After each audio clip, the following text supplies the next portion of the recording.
Estamos en la Plaza de África, junto a la iglesia de la Virgen de África, y nos acompaña otro de los responsables políticos de esta ciudad, Juan Sergio Redondo, de Vox.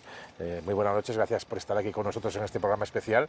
Le preguntábamos a tus compañeros si la situación con respecto a la inmigración está mejor, peor, igual que hace 5 o 10 años. ¿Cuál es su opinión? No, la situación con respecto a la inmigración ilegal que padece la ciudad de Ceuta es totalmente dramática.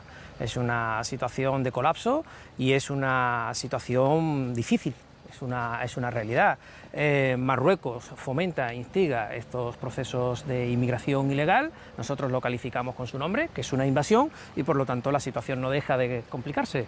Pero digamos, las nuevas relaciones del gobierno español de Rabat y de Madrid, eso nos contaba, por ejemplo, el presidente de aquí, ha permitido reducir los saltos tanto por el Tarajal como por puntos de la valla, que la presión es menor. Ustedes no lo ven así, ¿no? No, nosotros no lo vemos así y no se ve en ningún sitio de España. Hemos vivido hace cuestión de una semana entrada masiva de menores y mayores, inmigrantes ilegales, a través de los espigones del Tarajal, unos espigones totalmente ridículos que no sirven para el propósito que se supone que tienen que tener, que es el proteger nuestras fronteras. ¿Y cuál sería la solución para ustedes? Evidentemente es presionar al Reino de Marruecos y hacer desistir al Reino de Marruecos de esa actitud que tiene de chantaje con respecto a España y de esa provocación permanente que hace con el uso de la inmigración para colapsar Ceuta, Canarias, Melilla y el resto del país. Pero no aprecian un cambio ustedes, sobre todo después del cambio de la política española sobre el Sáhara, que se hayan reducido o aumentado la presencia de la gendarmería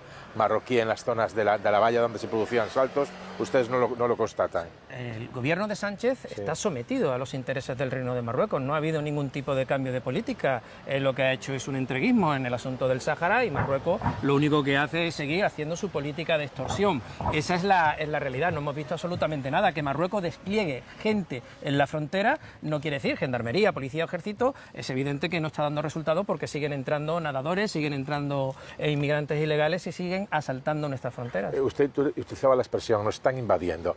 Se le critica a ustedes por parte de otras fuerzas políticas que utilicen ese tipo de lenguaje con los inmigrantes. Más allá de estar en contra de la inmigración, hay partidos también que lo están, o inmigración irregular o ilegal, de utilizar expresiones como invasión, vienen adultos en edad militar, invasión con machetes. ¿No es criminalizar demasiado al inmigrante, más allá de que tengan ustedes una posición distinta con respecto al fenómeno de la inmigración? Nosotros no criminalizamos, nosotros contamos una realidad, contamos lo que estamos padeciendo en Ceuta y lo que también están padeciendo nuestros compatriotas en otros muchos sitios de España.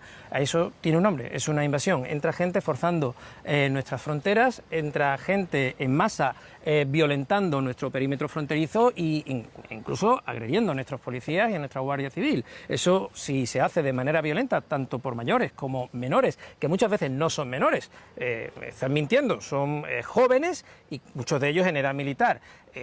Entiendo que hay que utilizar los términos adecuados para calificar el problema. No estamos hablando de una crisis migratoria, estamos hablando de la entrada forzada de gente en edad adulta o joven o menor, con un fin, que es chantajear a España y colapsar nuestra ciudad. Para la ciudad de Ceuta, para Melilla, para Canarias, ¿no ha sido una oportunidad perdida no haber reformado la ley de extranjería? Eso permitiría a las ciudades como la suya o como en Canarias aliviar la presión, por lo menos en cuanto a los menores migrantes. Claro, el objetivo que tiene el Gobierno es modificar la ley de extranjería para repartir el problema en el resto del país. Nosotros nos oponemos abiertamente a eso. Nosotros entendemos que la reforma debe ir en el sentido contrario. Lo que hay que hacer es reformar para poder expulsar a los menores que entran de manera ilegal en el territorio nacional. Nosotros no estamos de acuerdo con que haya que trasladar menores que entran ilegalmente, porque eso es lo que quiere el Reino de Marruecos. Marruecos lo que pretende es colapsar las ciudades para después que ese problema de aquí se exporte al resto del territorio nacional. Nosotros vemos la situación de la siguiente manera. Entendemos que todo aquel que entra aquí tiene que, de manera ilegal, tiene que tener claro que no va a pasar a la península y que la única fórmula que hay para atajar el problema es modificar la legislación para hacer posible que los menores se puedan devolver de manera inmediata y que, por supuesto, los adultos ilegales sean devueltos conforme entran por la frontera. Al margen del fenómeno de la inmigración, ¿cuáles son los retos? ¿Por dónde pasa el futuro de esta ciudad?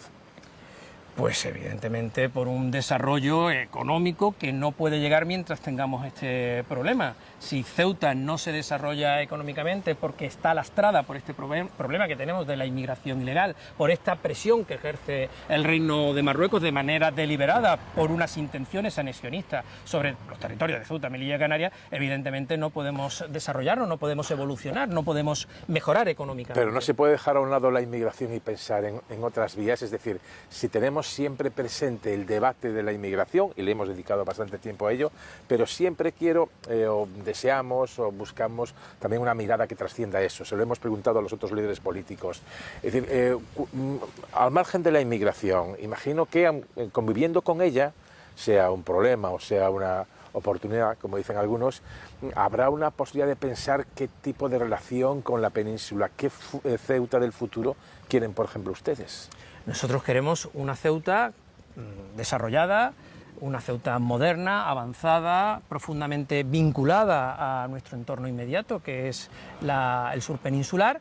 Pero, claro, si tenemos este problema, ¿quién va a venir a Ceuta? Tenemos una ciudad ubicada en un entorno magnífico, que está abierta a ese potencial turismo, pero si la imagen que tiene Ceuta es de una inmigración ilegal, que se asaltan nuestras fronteras, que se crea inseguridad, que tenemos zonas de la ciudad que se van degradando progresivamente en ese proceso de marroquinización continua, ¿quién va a querer venir a Ceuta? ¿Quién va a querer invertir en Ceuta ante esa inseguridad? Ese es un problema. Por lo tanto, si no solucionamos ese problema, si no protegemos nuestras fronteras, si Europa no entiende que tiene que proteger adecuadamente su frontera sur, Ceuta va a tener una situación muy complicada.